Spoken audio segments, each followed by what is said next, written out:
The house on Airport Road looked like a dream from the outside. A neat duplex with polished tiles that reflected the evening sun, glass windows that caught the light, and two SUVs parked in the driveway. The neighbors in the estate often looked at Ovi and Ufoma as one of those couples who had it all. They carried themselves with quiet confidence, dressed well, spoke well, and never quarreled in public. But every story has its behind the scenes. Ufoma first met Ovie at a business seminar in Efuru. She had been working in human resource for an oil servicing company, while Ovie was a rising manager in a logistics firm. He caught her attention not only because of his good looks, tall, clean cut, with an easy smile, but also because of how boldly he spoke during the panel session. Warri needs young leaders who can think global, Ovie had said into the microphone, his voice firm. People clapped, impressed.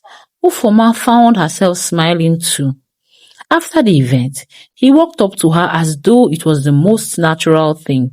"I noticed you nodding when I spoke," he said, with a grin. "Am I right to say we think alike?" She laughed softly. "Oh, maybe I just like confidence." That was how it started. He courted her with finesse, dinners at fine restaurants, surprise bouquet of roses, weekend trips to Port Harcourt. He always spoke of the future with conviction. "Ufoma, you and I will be unstoppable. Power couple. We'll build a life people will admire." And she believed him. When she introduced him to Mama Rose, her mother, she said with relief, "At last, my daughter has found a man of her class, a man who can match her." Their wedding was grand but tasteful, and moving into their own home in Warri was the beginning of a new chapter. Everyone thought they were perfect. The years passed smoothly. Ovie climbed the corporate ladder, always eager to impress his superiors. Ufoma settled into her role, balancing her own work and supporting her husband. Their home was elegant, sleek furniture, chandeliers in the living room, polished wooden floors, a kitchen filled with imported groceries. They were in every sense comfortable. When Ufoma got pregnant, Ovie was ecstatic. "My son," he said often, rubbing her belly even before they knew the baby's gender. "He will carry my name forward." Mama Rose came down from Ugeli for Omugwo, determined to care for her daughter during the delicate period. Childbirth came with its pain, but also joy. Their baby boy arrived through vaginal delivery, and though Ufoma had multiple tears, she was grateful he was healthy. On the third day, she was still very sore, every movement a reminder of what her body had endured. She had barely sat upright when Ovie returned from work that evening. He smelled of cologne and aftershave, tie loosened, eyes restless. He greeted his mother-in-law politely, then walked straight into the bedroom. "How is my charm doing today?" he asked, looking at the sleeping baby in the cot. "She's sleeping," Ufoma replied, smiling faintly. "And you? Hope your body is getting better." "Slowly," she said. "The doctor said it would take time." Ovie sat at the edge of the bed, smiling in a way that unsettled her. He leaned close and whispered, "Ufo, I want you tonight." Ufoma blinked. At first, she thought it was a joke. "Want me? Ovie, I just gave birth 3 days ago." "I know now," he said, brushing her arm. "But, I can't wait any longer. My body is doing me jiggy jiggy jiggy. I don't understand." Her face tightened. "Ovie, I'm still healing now. I had stitches, remember? It's not possible." He chuckled. "The stitched it, right? That means it's fixed now. You'll be fine, please." She stared at him. You can't be serious, so." "I'm very serious," he lowered his voice. "You should even be grateful I'm demanding it from you instead of going outside. So men don't ask, they will just go outside and do their thing." Her breath caught. "So I should thank you for not cheating on me?" "Yes, now," he said casually, standing to remove his tie. "Because if I were the type of man that cheats, I would have done that already." "Ovie, please," she said, her voice trembling. "This isn't about refusal or anything. It's about my health, my body. It needs time to heal." His smile faded. "Time? You're denying me my right, though." She shook her head. "I'm just asking you to be patient with me." He straightened his shirt eyes closed. No problem. This is how you want it now. Then let's see. That night he turned his back to her. She lay awake, staring at the ceiling, tears burning her eyes. The next morning, Ovie left without so much as goodbye kiss. By noon, diapers had finished. Ufoma texted him, "Can you pick up some pampers on your way home?" His reply was swift. "I don't have money, or use your money today. I'll settle later." Her hands trembled as she read the message. She used her savings instead. The days that followed confirmed her fear. Ovie no longer dropped money for food or baby supplies. When Mama Rose asked questions, Ufoma forced a smile. "He's just busy with work, that's why he keeps forgetting," she said. But every night, she cried quietly. One evening, Ovie returned with a forced smile, carrying 2 cheap rattles. He shook them proudly. "Look, I bought something for my son." "Thank you," Ufoma whispered. Though what she truly needed was diapers and formula. Later that night, when he pressed again for intimacy, she sat up, her voice firm for the first time. "Ovie, listen to me. I just gave birth. I am healing. You're supposed to be my covering, not my rival." He scoffed. "Covering? If I was the type that cheats now, I would have done it already. You don't know what God did for you by giving you someone like me. I am one in town, and you're taking it for granted." Her eyes filled with tears. "You've stopped supporting the house. I've been using my savings. Even Mama that came for Mugwa has been helping. It's not right." His face hardened. "If you don't give me my food, the food I paid for with my money, I won't give you a dime. Even if you like, bleed blood." She gasped. "Food? Eh? Ovie, you're calling me food?" He picked up his tie and walked out. "You heard me. You can do what you like with the information." He shut the door. That night, Ufoma wept, not because of money, but because she realized she had married a man who saw her as food, not a partner. The morning light spilled into the room, but it didn't brighten her heart. Ovie was already dressed, tightening his tie in front of the mirror. He caught her watching and smirked. "Ufoma, this stubbornness of yours," he said, almost casually. "You think it will end well? You've kept me hungry for a week now, a whole week. Do you think I'm made of stone?" Her voice was weak, pleading. "Ovie, please. The doctor said I need time. You saw the stitches yourself. I'm still healing." He turned his eyes hard. "Healing or not, you're my wife. And if you don't give me what I want peacefully, I'll take it forcefully. Don't push me, Ufoma. Don't tempt me to show you the other side of me." Her breath caught. "Are you threatening me?" He shrugged, adjusting his cufflinks. "Call it what you like, oh. A man cannot be starving in his own house. You should even be grateful. I haven't gone outside since to find someone else." He picked up his briefcase and left, the door clinking shut like a warning. The house was quiet. Mama Rose had gone to bed early, the baby fast asleep in his cot. Ufoma lay on her side, dreading what might come. When Ovie entered, she smiled, the faint cologne mixed with alcohol on him. "Ufoma," he said, low but sharp, "are you ready to act like a wife tonight?" Her chest tightened again. "Not yet, please. Not yet. I'm still in pain, Ovie. Try and understand." He moved closer, his hand reaching. Panic surged in her chest. She scrambled from the bed and darted into the bathroom, slamming the door shut and locking it with trembling hands. "Ovie, leave me alone, oh!" she cried, pressing the body against the door. "Please, don't do this to me. Leave me alone. Leave me alone." On the other side, his voice came flat cold. "Don't fool yourself, Ufoma. You can run, but you cannot hide. You won't run forever in my house. You are mine, and what's mine, I will have." Her knees buckled, tears soaking her nightdress. She stayed locked inside until the house grew silent. Early hours in the morning, when he thought everyone was asleep, she slipped out of the bed, believing the storm had passed. Exhausted from her sleepless night in the bathroom, she drifted into a shallow, uneasy sleep. It was then that Ovie made his move. She woke to weight pressing down on her, hands gripping her wrists. Her heart pounded as reality blurred with nightmare. Ovie, stop! Ovie, stop! She gasped, her voice breaking. Please now, I'm healing, I'm still healing. But he ignored her cries. Her stitches tore, pain seared through her body. She tried to push him off, but he was stronger, relentless. Tears streamed down. She begged and begged, but he did not stop. When it was over, she called into herself, sobbing silently. The bedsheet stained. Her body shook violently, a mix of fear, shame, and physical agony. He stood, buttoning his shirt with chilling calm. He didn't look at her.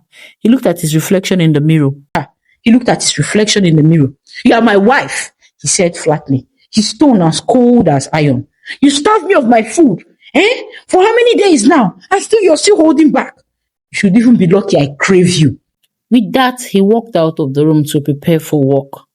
That morning, Ufoma could not hold it any longer. She sat at the edge of the bed, her hands trembling, her body aching in ways she could not explain with ordinary words. When Mama Rose entered quietly with a tray of pap and akara, she froze. One look at her daughter's swollen eyes, the stain on the sheets, the way her shoulders shook. It was enough. Ufoma, Mama Rose whispered, setting the tray aside. My child, talk to me. What is it? What is happening in this house? I heard a lot of noise this morning. Through sobs and gasps, Ufoma told her everything. The threats, the bathroom door she had clung to her safely, and the night that had followed.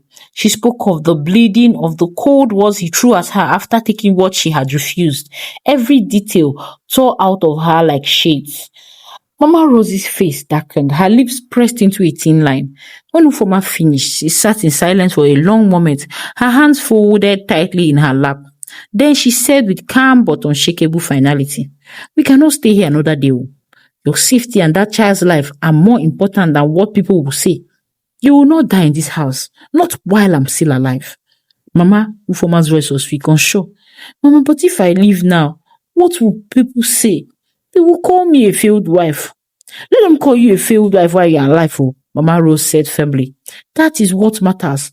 What is a wife who is buried before her time? You will not stay here to be broken to pieces.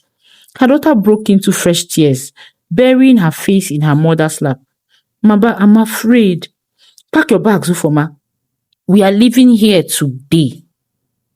By midday, the decision was made. Ufoma sat on the edge of her bed, her phone heavy in her hand. She typed slowly, her words measured even though her heart was trembling. I need space, Ovie. I'm not myself anymore. I'm leaving to heal. When I am stronger, maybe we can talk again. She read the message twice before pressing send. The screen went still, no reply came. With Mama Rose's help, she packed her clothes, her baby's things, and a few keepsakes into 2 suitcases. The quiet rhythm of folding, zipping, and lifting felt like a funeral for the life she once dreamed of.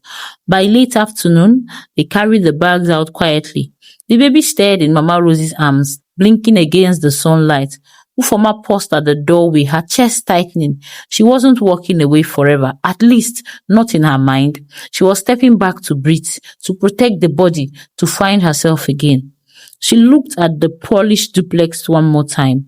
To outsiders, it was perfect. The neat hedges, the shining car in the drive, but to her, it was a house filled with wounds. She whispered under her breath, I will come back when I am whole again. Then she turned, following her mother down the path, her heart heavy but resolved. 2 months later, like water trickling slowly through stones, at Mama Rose's house in Ughelli, the days were quieter, steadier. The walls were not as polished as the ones in Airport Road, but they were comfortable in the simplicity. For Ufoma, it was a season of healing.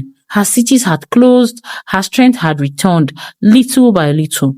Some mornings, she walked down the street with her baby strapped to her chest, breathing in the clean village air. She laughed more often now, though the laughter was sometimes short and hesitant, like someone learning to walk again.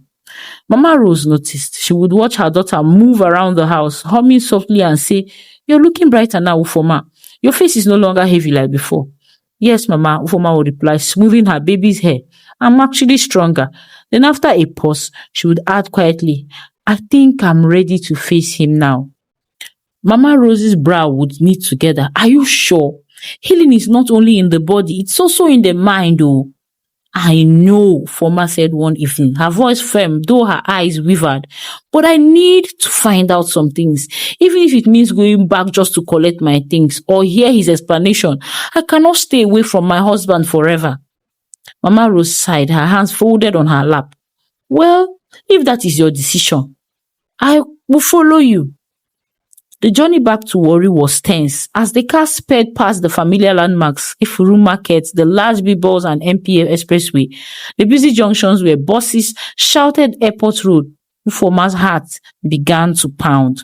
She stared out the window, clutching her baby closer, remembering how she and Ovie once drove those same roads, laughing, music playing loud in the car. When the taxi finally turned into their estate, everything looked unchanged. The manicured lawns, the trimmed hedges, the neat line of houses with uniform gates. From the outside, it still looked in the perfect home she had left behind, but something in the air felt distant. She walked up to the front door of the duplex, her baby balanced on her hip and pulled out her key. Her heart trembled slightly as she slid into the lock. She twisted. The key didn't turn. Her heart sank. She tried again, pressing harder this time. Nothing. Her breath caught in her throat. No, this can't be, she whispered. Mama Rose stood quietly behind her, observing. What is it? He changed it. Wait, what? Mama Rose said softly. Let us not assume. Let's wait, he will come back. And so they waited. The afternoon sun pressed down on them, heat shimmering against the white panes of the house. The estate was calm. The only sounds were birds in the trees and distant hum of a passing car. Ufoma sat on the step, her baby asleep in her arms. Every minute felt like an hour. At last, Ovie's Lexus drove into the compound. Ovie stepped out, his shoes clicking on the tiled pavement. He looked at them. His wife, his mother-in-law, his child, as though they were unexpected visitors at the wrong address. Ovie, Foma's voice trembled. It's me. I noticed I can't open the door. He rolled his eyes. What are you doing here? What kind of question is that? This is our home, she said, clutching the baby tighter. My home. Why did you change the locks? His laugh was dry without warmth. Our home. There is no our here. You left, Abi. And when you left, you ended it. She shook her head. No, now, Ovie. I left because you abandoned me first. I needed time to heal, to breathe. But I never stopped being your wife. He walked past her, pulled the new key from his pocket, and slid into the lock. Before turning it, he looked back. You don't understand, Ufoma. You're not my wife anymore. I don't even remember having one. Her eyes widened. What are you talking about? How can you say that? Because, he said coldly, I have moved on, oh. She staggered back. Move on? Yes, he smirked. I don't lack options now. You think I'll sit here waiting while you run back to your mother? You should be grateful I even kept silent this long. Tears streamed down her cheeks. Ovie, I carried your child. I bled for this family. 3 days after delivery, when I could even barely walk, you asked me for what you know no sane husband should. And now you stand here telling me you've moved on. Exactly, oh. His voice rose, hard and sharp. You couldn't meet my needs. A man cannot live on excuses. Another woman can. The words sliced through her knees weakened, but she held her baby close, refusing to collapse. Mama Rose's face darkened. Ovie, she snapped, her voice cutting the air. Do you have no shame? In front of your wife and your child. In front of me. He turned unbothered.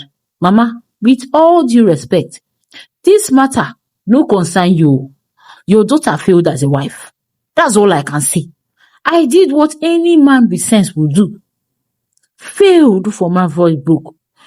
Because I refused to destroy myself for you. Just 3 days after childbirth, how can you not have conscience? Eh? He scoffed. Call it whatever you like. You should be lucky, self. I married an old woman like you. The truth is, I don't want you anymore, and I'm sure nobody would even want you. At that moment, the door creaked open from inside. A young woman's voice called out, Ovi, are you coming in? The food is getting cold, oh. Ufoma froze. Her tears stopped mid-flow. She turned slowly towards the doorway, but Ovie quickly shut the gap, blocking her view. You see, he said, lowering his voice like a blade. I told you I have moved on. Don't embarrass yourself here. Leave while you still have a little dignity left. Her lips trembled. You replaced me while I was still bleeding from childbirth. My dear, go away. I replaced excuses, he said without flinching. Go back to where you came from. And with that, he opened the door wide, stepped in, and slapped it shut. The sound echoed like a final judgment. Ufoma stood still, numb, her baby staring restlessly in her arms. The tears returned, heavier this time, blinding her vision. Mama Rose caught her before she fell. She pulled her close, whispering fiercely, Let us go, my child. Let us leave this shame behind. This door has closed, but another one will open. As they walked back to the waiting car, Ufoma turned once more. The house stood polished and proud under the worry sun. But to her, it was no longer a home. She kissed her baby's forehead, her voice breaking into a whisper only the child could hear. And that was how Ovie shut the door on his wife, on his child, and on the vows he once made. But listen, oh, this is not where this story ends. Because while Ovie was busy bragging, while he was busy calling Ufoma old and unwanted, life itself was already planning a table-turning justice he would never see coming. You don't want to miss part 2 of this story. Trust me, what's ahead will shock you, humble you, and maybe even bring tears to your eyes. Make sure you subscribe, like the video, and turn on notification bell, because when part 2 drops, you'll be the first to hear how Ovie's pride led to the greatest downfall. Thank you for watching. See you in part 2. Bye.